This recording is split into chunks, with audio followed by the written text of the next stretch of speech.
Caríssimos, paz e bem.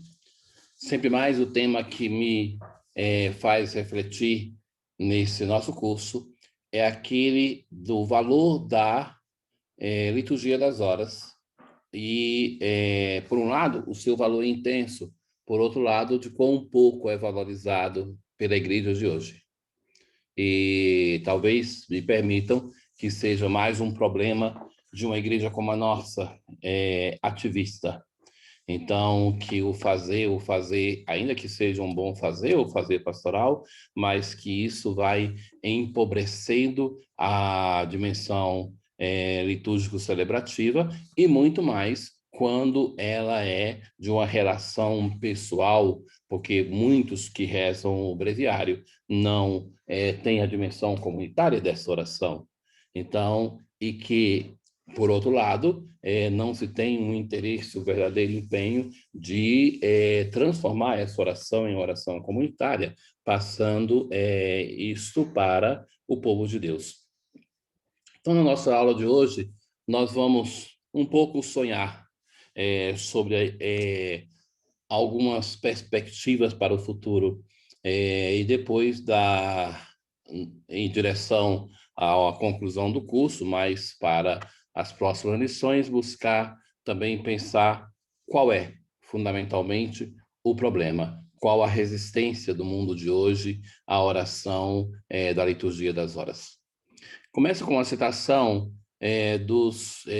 da mensagem conclusiva do Sino dos Bispos sobre a Palavra de Deus na vida e na missão da Igreja, do ano 2008.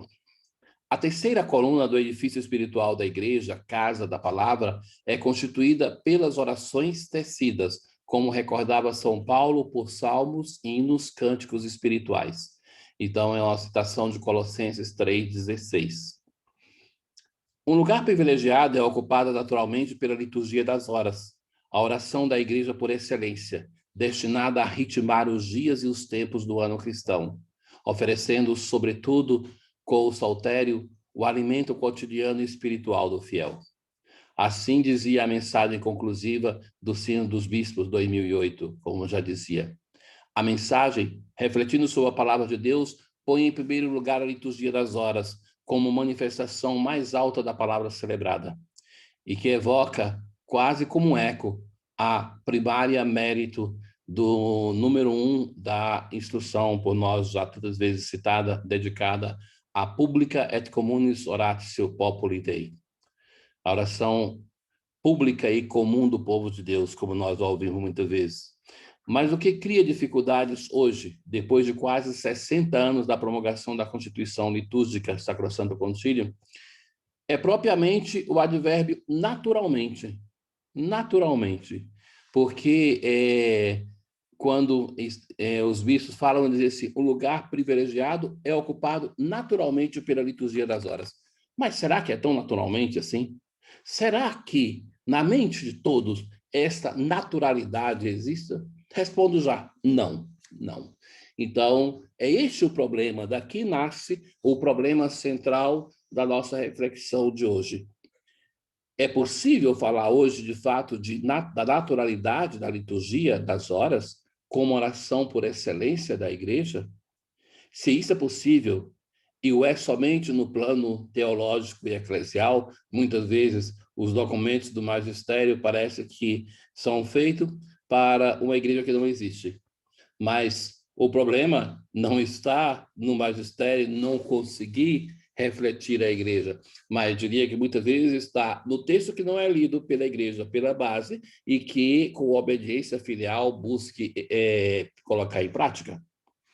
Então, que um texto não tenha ligação com a realidade, não é óbvio que seja o problema do texto. Pode ser também, na realidade. Então, concretamente, na grande reforma que se fez no Concílio Vaticano II, tinha um esforço de retomar a liturgia das horas, mas que isso não acontece. É possível falar hoje, naturalmente, como oração por excelência da Igreja? Isso, se é possível, ou é somente no plano teológico e eclesial. É possível verdadeiramente considerar privilegiado o lugar que ocupa a liturgia das horas da vida da igreja, enquanto oração da igreja? Quando nós falamos oração da igreja, nós pensamos logo na liturgia das horas? Quais os desafios e perspectivas futuras da oração pública e comum do povo de Deus para que isso se realize? Essa aula será desenvolvida com base em 3 dimensões que nós já falamos antes da oração cristã, da liturgia das horas: a dimensão cristológica, a dimensão eclesial e a dimensão espiritual. Dimensão cristológica. A teologia suficiente da liturgia das horas. Como já foi refletido anteriormente, muitas vezes, então eu estou citando uma ideia inteira que dali partimos, da aula 11. E isso vai acontecer também em outra citação mais na frente. Como já foi refletido anteriormente, muitas vezes, em alguns estudos também recentes, dedicados à liturgia das horas, se leem títulos que aludem quase a um contínuo formar-se gradual e progressivamente de uma teologia da liturgia das horas, sem que essa tenha ainda chegado à justa completude e clareza. Considera-se que, ao contrário, hoje deve-se falar não tanto de pesquisa ou de um iniciar-se na constituição de uma teologia da liturgia das horas, quanto, sobretudo, da urgência de uma recuperação da teologia da liturgia das horas, que não deve ser criada ou inventada, a não ser na aceitação latina de inventio, ou seja, descoberta. Enquanto já existe a celebração do mistério pascal de Cristo, realidade para a qual nos chama os padres da igreja, assim como os mesmos autores cristãos dos primeiros séculos. Não se trata, portanto, de pesquisar uma teologia da liturgia das horas, quanto, sobretudo, de falar e fazer emergir a teologia da liturgia das horas, profundamente ligada ao mistério pascal de Cristo. Teologia esta que sublinha a sacramentalidade da liturgia das horas, que enquanto liturgia é também esta exercício do sacerdócio de Cristo, superando assim o conceito restritivo de sacramentalidade. Então, pegando esse conceito a partir de Skillenbeck e Hane, então, que eles falam da dimensão sacramental não ligada somente aos 7 sacramentos. A mesa Sacrosanto Concílio que nos confirma nessa convicção, sublinhando claramente que Jesus Cristo continua esse mundo sacerdotal por intermédio da igreja, que louva o Senhor sem cessar e intercede pela salvação de todo mundo, não só com a celebração da Eucaristia, mas de vários outros modos, especialmente pela recitação do ofício divino. Sacrosanto Concílio, número 83. O saltério se torna, de fato, a voz da igreja esposa ao Cristo esposo. Então, o saltério é a igreja que fala com o Senhor, com o seu esposo, não só porque a igreja o usa, mas porque sacramentalmente a esposa de Cristo se serve da nossa boca para dirigir-se ao seu Senhor e esposo glorioso. Seja a celebração da Eucaristia ou dos sacramentos, como também da liturgia das horas ou da oração pessoal e privada, é evidente que sempre esteja em jogo o patos, a paixão das núpcias, a vontade da comunidade de unir-se ao Cristo esposo. Uma sacramentalidade da liturgia das horas, então, é esse tema aqui que é o ponto de partida. Nós queremos apresentar a sacramentalidade da liturgia das horas para, então, desenvolver uma proposta a nível pastoral, a nível de sonho, de perspectiva do futuro. Vejamos. Uma sacramentalidade da liturgia das horas que, em certo sentido, foge da sua dependência ritual da Eucaristia. Pensa-se, por exemplo, a liturgia das horas, celebrada muitas vezes dentro da missa, de maneira já normatizada, também em algumas comunidades religiosas. Proposta em vez presente excepcionalmente na instrução. Empobrecida, assim, da própria identidade, a mesma liturgia das horas. Essa pode ser a etapa da inicial etapa inicial de um caminho de iniciação da oração da igreja, especialmente nas comunidades paroquiais, mas não um ponto de chegada e de solução definitiva e permanente. Ou seja, quando nas paróquias, sobretudo, se celebra a missa com vésperas, a missa com laudes, isso pode ser uma passagem para iniciar as pessoas da oração. E que isso é contemplado, essa possibilidade, mas não a solução definitiva. Porque, na verdade, se empobrece um e outro. É como se a liturgia das horas não tivesse força em si, eu preciso, então, colocá-la dentro da missa para passar, para que as pessoas possam digerir. Mas, na dependência da Eucaristia, sacramentalmente, onde o que é compartilhado não é o tempo ou o momento ritual entendido cronologicamente, o cronos, mas o kairos, a salvação operada pelo Pai, por Cristo do Espírito Santo, através da Igreja. É, de fato, não a mesma hora de oração que as duas celebrações compartilham, mas a mesma hora do Cristo, no sentido joanino, transfigurada sacramentalmente. A celebração do mesmo mistério pascal e do mesmo sacrifício eucarístico. Ou seja, a ação de graças, o sacrifício espiritual, o sacrifício laudes. Isso se torna claro quando a progressiva espiritualização do culto sacrificial, iniciado pela crítica dos profetas em relação ao sacrifício e levado à maturidade pelos movimentos essênios, principalmente, e em seguida pelo cristianismo primitivo, provocou a passagem da qualidade sacrificial propriamente da vida imolada à oração. Então, vejam que já os profetas vão fazer uma crítica ao sacrifício de Israel e vão desejar um sacrifício novo. Então, esse desejo vai crescendo. No momento da encarnação do Verbo, era um discurso muito presente nas comunidades, entre os essênios, e entre os primeiros cristãos, isso vai ser entendido, que a oração da liturgia das horas é o exercício do sacrifício do Senhor. Então, é um modo de renovar esse sacrifício. Esse sacrifício se renova não somente na Eucaristia, mas também na liturgia das horas. O sacrifício de louvor se torna, portanto, essencialmente a oferta dos lábios, como, citando o profeta Oséias, munivos de palavras de súplicas e voltai ao Senhor. Dizei-lhe, perdoai todos os nossos pecados, acolhei-os favoravelmente. Queremos oferecer em sacrifício a homenagem de nossos lábios. Ou seja, a boca, os lábios, que são considerados como instrumento de sacrifício. Então, é a oração que é oferecida ao Senhor no lugar do sacrifício. Ou seja, a confissão da fé expressa através de um louvor e de uma ação de graça dirigida a Deus. Elevar o louvor, fazer a Eucaristia, é, portanto, antes de tudo, confessar a Deus como Criador e Salvador. E essa confissão de louvor e agradecimento possui uma conotação imediatamente sacrificial. Em outras palavras, a oração, no nosso caso, da liturgia das horas, fez próprias as prerrogativas do sacrifício. Então, isso é interessante, que já no Antigo Testamento tem esse sentimento que eu citava o profeta Oséias. Então, que depois o sacrifício que vai agradar ao Senhor vai ser considerado a oração, o sacrifício dos lábios. E para nós, esse sacrifício dos lábios é fundamentalmente a liturgia das horas. Em outras palavras, a oração, no nosso caso, a liturgia das horas, isso já falávamos. Em outras palavras, é a oração de louvor e a ação de graças que se torna o sacrifício oferecido a Deus, principalmente na Eucaristia, mas não exclusivamente nesta.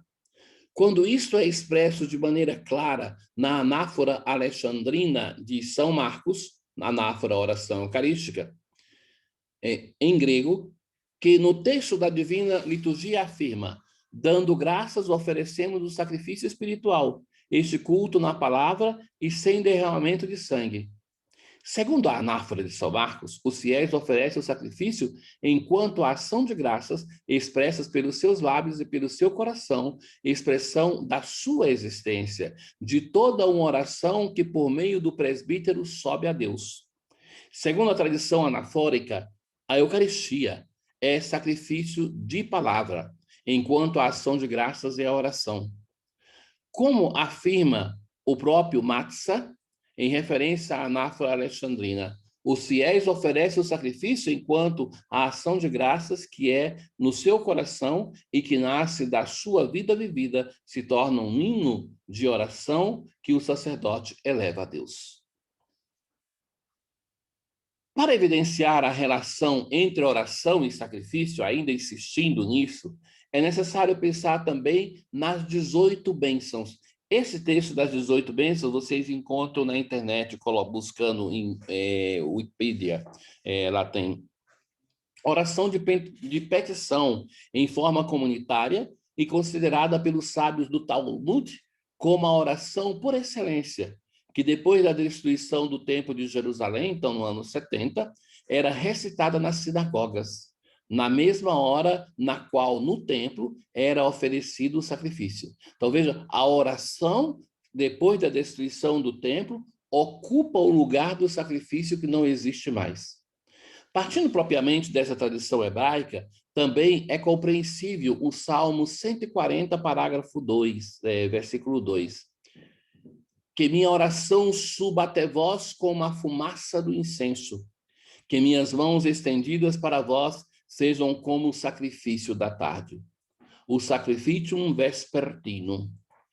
Através dos primeiros comentários a este salmo em chave cristológica, da parte de Santo Hilário de Poitiers e de Eusébio de Cesareia, tem-se os primeiros testemunhos em relação ao sacrifício vespertino, ou seja, a oração cristã dos salmos colocada na hora do sacrifício do Cristo na cruz.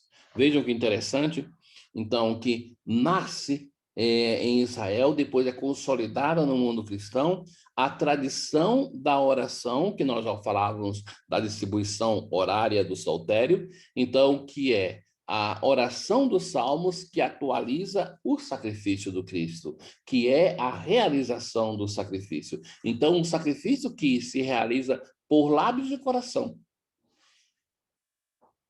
A Eucaristia do sacrifício eucarístico e do sacrifício laudes. A oração sálmica se torna, portanto, sacrifício laudes, sacrifício de louvor, audível da Eucaristia. Esta última, certamente, representa o lugar decisivo da oração de ação de graças, através da qual se oferece o sacrifício a Deus, mas não um lugar exclusivo. Dizer que é o local decisivo mais importante, não se pode, com isso, chegar a dizer que é o único lugar. É esse o erro que tem acontecido em relação à liturgia das horas. Diz-se, portanto, plenário ou como o sacramentário veronense, principalem unus, mas não totalitário, enquanto a oração cristã é o sacrifício laudes que se explica no louvor, súplica, ação de graças, confissão de fé, apesar que a oração eucarística, pela sua natureza e o seu grau de eclesialidade, represente a plenitude daquela qualidade sacrificial própria de toda a oração cristã.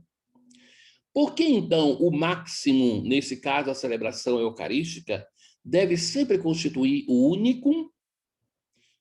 O perigo é que, quando você tira aquilo que não é máximo, porque transforma o máximo no único, você não tem instrumentos mediáticos para sustentar o máximo. A força da celebração eucarística sem a liturgia das horas se perde. É a própria instrução que convida à restituição do merecido espaço na liturgia à liturgia das horas, fazendo observar o que Cristo disse. É preciso orar sempre, sem jamais esmorecer. Já citado diversas vezes e vai ser citado ainda. E a igreja, seguindo fielmente esta recomendação, não cessa nunca de orar, ao mesmo tempo que exorta aos homens com essas palavras. Por eles, Jesus, ofereçamos continuamente a Deus o sacrifício de louvor. Hebreus 13. Este preceito é cumprido não apenas com a celebração eucarística, mas também por outras formas, de modo particular com a liturgia das horas. A liturgia das horas é, então, palavra de Deus celebrada, que abre e prepara o homem para a liturgia da palavra da Eucaristia. É a súplica que, através dos salmos, prepara ao grande Kyrie. É a oração eucarística da igreja que prepara para a grande anáfora da missa. É o louvor à Trindade que continua na doxologia, por Cristo, com Cristo, em Cristo. É o sacrificium laudes, que prepara os fiéis ao cúmen do sacrifício eucarístico. Tratando o tema em relação às perspectivas futuras da liturgia das horas, observa o futuro com uma visão que talvez resulte muito pretensiosa. No número 12 da instrução, no que diz respeito à relação da liturgia das horas com a Eucaristia, se diz: a liturgia das horas alarga aos diferentes momentos do dia o louvor e a ação de graças, a memória dos mistérios da salvação, as súplicas, o antigozo da glória celeste. Contidos no mistério eucarístico, centro e vértice de toda a vida da comunidade cristã. A própria celebração eucarística tem na liturgia das horas a sua melhor preparação, porque essa suscita e nutre da melhor maneira as disposições necessárias para uma frutuosa celebração da Eucaristia. Quais são a fé, a esperança, a caridade, a devoção, o espírito de sacrifício. Neste parágrafo é invocado o essencial da dimensão eucarística da liturgia das horas, dizia Pinel.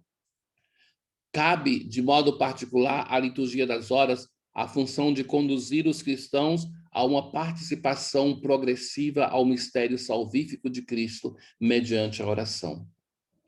Necessitaria agora pensar sempre mais a uma liturgia das horas que ritme esta progressividade, que prepare para a celebração eucarística, não tanto no imediatismo do ato celebrativo da missa, quanto, sobretudo, na preparação aos dias domínicos, que na Eucaristia encontra o culmen et fons da vida da Igreja. A semana parte, de fato, da Eucaristia Dominical, culmen, e é confiada ao ofício divino ritmada, portanto, do expirar das horas cronometradas pelo Sacrificium Laudes, que, por sua vez, prepara ainda para o culmen dominical da Eucaristia, como subida ao Monte Sião. Mas a Eucaristia também como fons de vida espiritual para o crente, uma nova semana que se abre, onde a dimensão eucarística é estendida, revivida, ritualizada pela liturgia das horas. Pelo Sacrificium Laudes semanal, para depois reabrir-se e desembocar de novo no 8º dia. A tal propósito, como sugere também a instrução, ocorreria valorizar e redescobrir a beleza da palavra celebrada nas vigílias do domingo, na espera do esposo que vem. É um uso que merece ser conservado e divulgado, exorta a instrução, segundo a tradição própria de cada igreja. Eis agora que a liturgia das horas estende seu ciclo do dia e da noite à ação eucarística, porque é também esta louvor, ação de graças, memorial dos mistérios da salvação. Ou seja, partindo da celebração dominical até a outra celebração dominical, a função da liturgia das horas é prolongar na nossa vida os efeitos de uma Eucaristia e preparar-nos para outra celebração eucarística. A dimensão eucarística do ofício divino não deriva, portanto, da celebração eucarística, mas é uma dimensão própria do ofício. Essa participa, de um modo que lhe é próprio, da dimensão eucarística e sacrificial de toda a oração cristã. Uma oração que encontra na sinaxe eucarística a sua plenitude e o seu ápice. As expressões fundamentais, louvor, ação de graças, memorial, bênção, sacrifício de louvor, etc., consagradas pelo uso litúrgico para designar a Eucaristia, são utilizadas de fato também para a liturgia das horas, desenvolvendo e colocando em maior luz essa teologia, a liturgia das horas, celebrada no arco da semana, como bem nos ensinam os orientais, que tem missa, sobretudo dominical, e uma prolongada liturgia das horas durante a semana. Adquiriria a sua centralidade. Mas também o domingo, o dia do Senhor, readquiriria a sua centralidade e dignidade, muitas vezes invocada pelos documentos do magistério, porque dignamente preparado, não inflacionado, e estendida no curso da semana. Pense-se, por exemplo, a oração do ofício das leituras, que evoca inevitavelmente os dias domínicos, celebrado, e as antífonas dominicais do Benedictus, das Laudes, e do Magnífica, das Vésperas, que reportam a liturgia da missa, da palavra da missa. Hoje, ao contrário, há a impressão de que, se não se celebra a Eucaristia, não se tenha rezado. Ou melhor, se não se celebra a Eucaristia sacramento, parece que não se faz a Eucaristia. Talvez depois de ter celebrado laudes e vésperas durante o dia. O mesmo Martin Mort, falando da difusão da oração cristã ritmada pelas horas da jornada, dirá: essas reuniões cotidianas implicaram muito tempo para estabelecer-se, e sua idade de ouro foi muito breve, do final do século IV à metade do século V. De outra parte, no momento em que essas celebrações registravam a sua maior floração, a missa não era celebrada cotidianamente, talvez só na África. Não devemos temer, então, que a liturgia das horas readquira a sua centralidade e os seus justos espaço na vida da igreja, tornando-a realmente o sacrifício laudes, semanal, que culmina no grande sacrifício dominical. Especialmente naquelas comunidades onde o presbítero é ausente durante a semana, à custa também de alguma missa ferial pouco participada ou celebrada apressadamente, que arrisca de satisfazer a necessidade religiosa, mas que muitas vezes não nutre a fé própria e a dos fiéis, própria do próprio sacerdote. Não se pode permitir-se cair no mal-entendido de uma pressuposta insuficiência da liturgia das horas. A liturgia das horas não dá tudo, é insuficiente. Mas sim, descobrir como a celebração não somente suficiente, mas plena, completa e continuada do mistério pascal de Cristo. Uma liturgia das horas como ordo celebrativo da semana, que culmina na Páscoa semanal, momento forte, que sai do ordo, oitavo dia de fato. Será também este um instrumento para despertar a fé de muitos cristãos na espera verdadeira e envolvente do domingo. Então, isso em relação ao primeiro número. Considerem uma coisa que alertávamos para isso já em uma aula, que, sobretudo nas comunidades que não têm sacerdotes e têm as celebrações da palavra, muitas vezes com dificuldade de preparação, e que, mesmo o sacerdote com tantas celebrações, pensem a riqueza que poderia dar para essas comunidades a liturgia das horas. O estar com a palavra de Deus, o escutar a palavra de Deus, rezar a palavra de Deus. Dimensão eclesial. Da excepcionalidade normalizada ao ordo celebrativo. Tratando da dimensão eclesial da liturgia das horas, parece oportuno sublinhar a necessária, quanto muito urgente, passagem de um tipo de excepcionalidade normativa para o ordo, entendido como esqueleto norma celebrativo, da própria oração da igreja. Então, agora entendamos por que essa expressão excepcionalidade normalizada.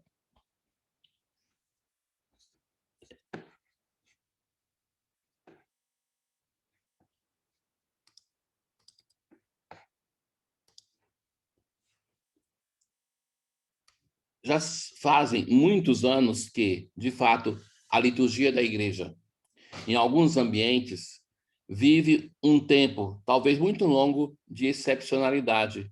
Não no sentido de grandiosidade, mas, sobretudo, de exceção permanente, que dá a impressão de um excessivo alargamento entre lex orandi e lex credendi.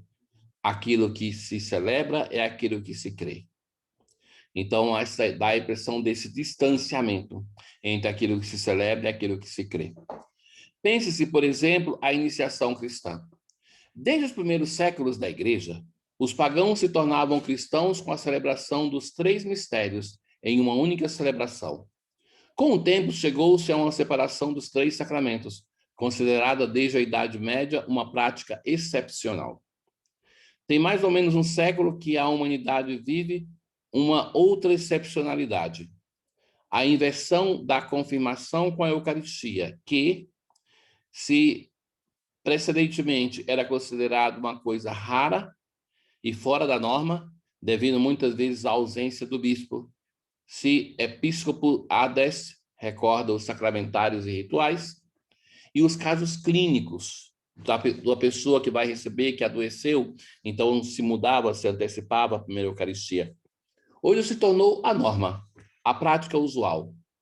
Falo de excepcionalidade, agora tornada norma, ao menos no rito e da pastoral sacramentária, enquanto os documentos da Igreja não deixam jamais de insistir e sublinhar não só a unidade dos 3 sacramentos em uma única iniciação ao mistério do Cristo, morto e ressuscitado, mas também a sua correta ordem na administração, baptismos, confirmatio et Eucaristia. Também a liturgia das horas goza desse tipo de fora do esquema prolongado. Por exemplo, da concepção dos salmos, definido pelos hebreus terrilim, ou seja, cântico de louvor, e pelos gregos psalmoi, ou seja, cântico para executar ao som do saltério. Muitas vezes se passou, especialmente na oficiação catedral, simplesmente aos salmos recitados ou ditos. Mas aquilo que faz que ela seja sublinhada é a de rezar eclesialmente a liturgia da igreja, a liturgia das horas, do qual a forma comunitária é a manifestação mais importante, que passou a ser o rezar privado. Já falávamos sobre isso, certamente no sentido celebrativo. Mas se tem também invalidade a realidade mais profunda da oração feita por Cristo, com Cristo e em Cristo, pela Igreja, com a Igreja e da Igreja. Isso é demonstrado pelo fato que a forma privada, excepcional e nascida quando os ministros não podiam assegurar a sua presença ao coro por compromissos pastorais e mais tarde pelo uso da língua latina, não mais entendida pelo povo, e que, portanto, levava a uma recitação privada do breviário. Se bem se tenha notado qualquer sinal positivo nesses últimos anos, especialmente em algumas comunidades paroquiais, tomou a preponderância sobre aquela comunitária normativa, criando um hiato, uma separação profunda entre lex orandi e lex credendi, entre aquilo que a igreja está ensinando e a prática da oração dos fiéis. E tornando possível, tornando pouco acreditável as nossas celebrações, enquanto não se celebra aquilo que se crê e se ensina, e reduzindo a oração privada àquela que é, ao contrário, oração eclesial por excelência.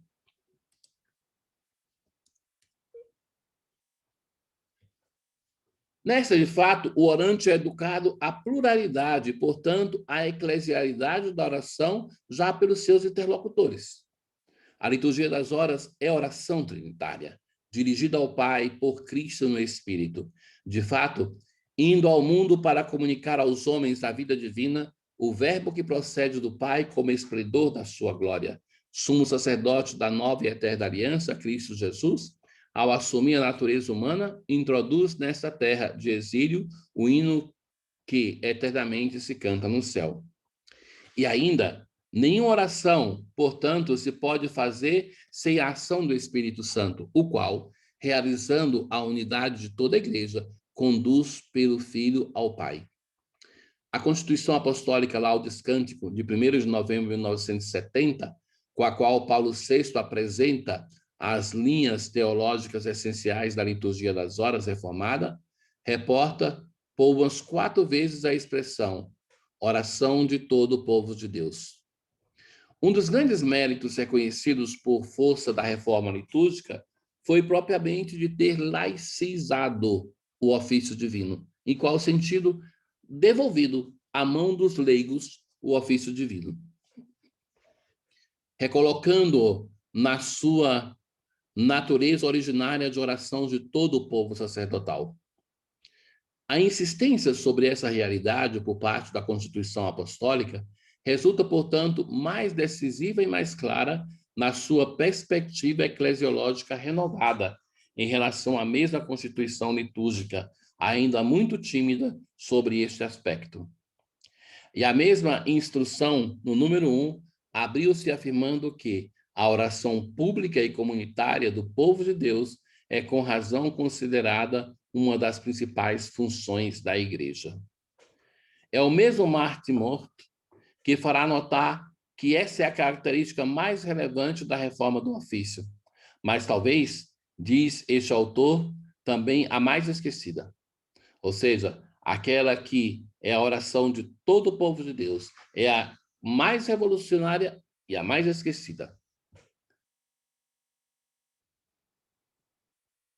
Foram os mesmos peritos do concílio a pedir que os artigos relativos a este tema da liturgia que pertence a todo o povo de Deus, inseridos originariamente no último capítulo da instrução, fossem deslocados para o primeiro capítulo, inteiramente teológico, do qual representam um dos elementos mais relevantes.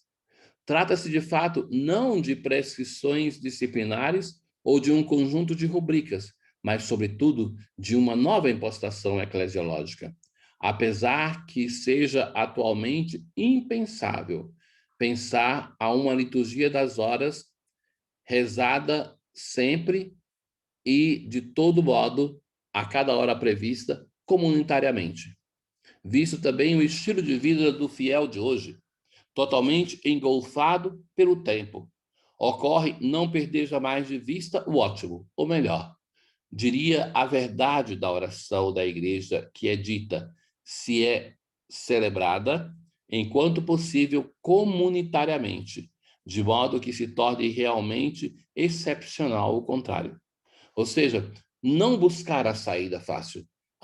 É difícil para nós nos encontrarmos para celebrarmos juntos, comunitariamente a oração, então não se dá logo a solução fácil. Então, nesse caso, não rezamos comunitariamente. Não, se deve combater com a própria agenda, com o próprio modo de levar a vida, para que se encontre o tempo. É essa a luta contínua. A liturgia das horas como traditio e reditio. Para tornar operativo quanto acima afirmado, é necessário fazer compreender, sobretudo ao povo de Deus, que se sente ainda dispensado a impossibilidade da liturgia das horas como a indispensabilidade da liturgia das horas como resposta ao mandamento de Jesus apresentado e citado já tantas vezes por nós. Disse-lhes uma parábola sobre a necessidade de orar sempre, sem jamais esmorecer.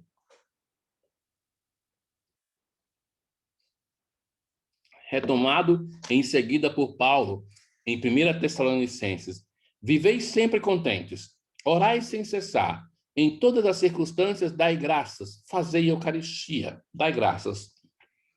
A sacramentalidade da liturgia das horas parte propriamente da resposta a este imperativo de Jesus, onde a oração horária se torna Eucaristia cotidiana, ação de graças permanente, como no envio dos seus por parte de Jesus para que batizem todas as pessoas e no mandamento da repetição da última ceia encontram as suas raízes os sacramentos do batismo e da Eucaristia.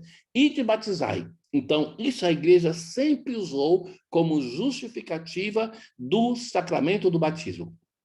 Fazer isso em memória de mim sempre foi para justificar a Eucaristia.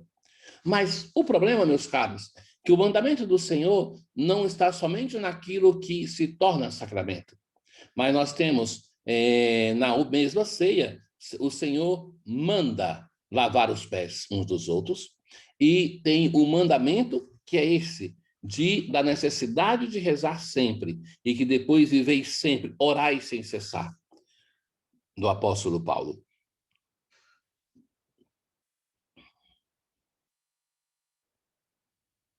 Lucas 18 e 1 Tessalonicenses se tornam, então, uma traditio, uma tradição dada, e é dada para toda a igreja, a qual deve corresponder uma reditio. Devemos refazer esse ato de toda a igreja, como é a liturgia das horas. Ao contrário, passou-se da indispensabilidade da oração cristã como resposta ao mandamento de Cristo. Cristo mandou de rezar sem cessar, então é indispensável a indispensabilidade da liturgia das horas ao povo de Deus, reservando-se aos religiosos, não há mas há dispensabilidade. Da indispensabilidade da oração, passou-se à dispensabilidade do povo de Deus, reservando-se aos religiosos e ao clero, apesar de que, em muitas comunidades cristãs, terem iniciado a experiência da celebração comunitária da liturgia das horas. Atualmente, é registrada, além disso, uma certa reação contra a obrigatoriedade da recitação da liturgia das horas, como produto de um certo legalismo que mal se adapta à mentalidade moderna. Nós, modernos, somos avessos a tudo aquilo que é obrigatório, já falávamos sobre isso. Mas atenção, a verdade dessa visão aparentemente legalista fica mais embaraçada. Que as horas sejam consideradas obrigatórias, de fato, lendo alguns autores dos primeiros cristãos, não é um argumento contrário à tradição. Aquilo que pode ser considerado contra a tradição, de fato, daquilo que foi dito acima, não é a obrigatoriedade, mas a clericalização do ofício divino.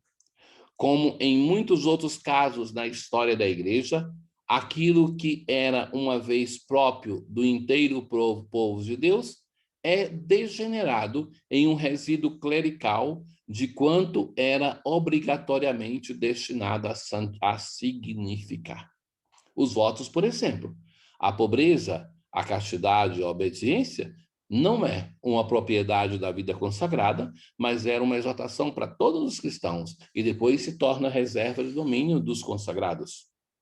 Quando se fala da oração da igreja e em nome da igreja, ao contrário, se entende por, em primeiro lugar, a dimensão orante da esposa de Cristo, que, desde a experiência da comunidade cristã primitiva, nos é apresentada nessa sua fisionomia de natureza contemplativa.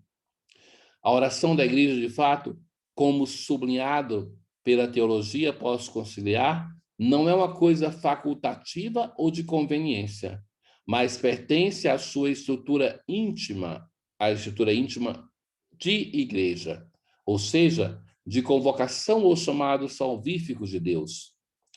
Como poderia existir um chamado de tipo constituinte do povo de Deus em eclésia, ou seja, em assembleia, se faltasse uma resposta propriamente eclesial? Então, é esse a questão que é fundamental nessa primeira parte. É aquela da sacramentalidade, que já falamos no número 1, mas depois uma questão fundamental que é do mandato do Senhor. Como tem o mandato do Senhor para o batismo, como tem o mandato do Senhor para a Eucaristia, tem o mandato também do Senhor de rezar sem cessar. E esse mandato de rezar sem cessar, ele se realiza, sobretudo, na liturgia das horas. A nossa reflexão vai prosseguir no nosso próximo vídeo.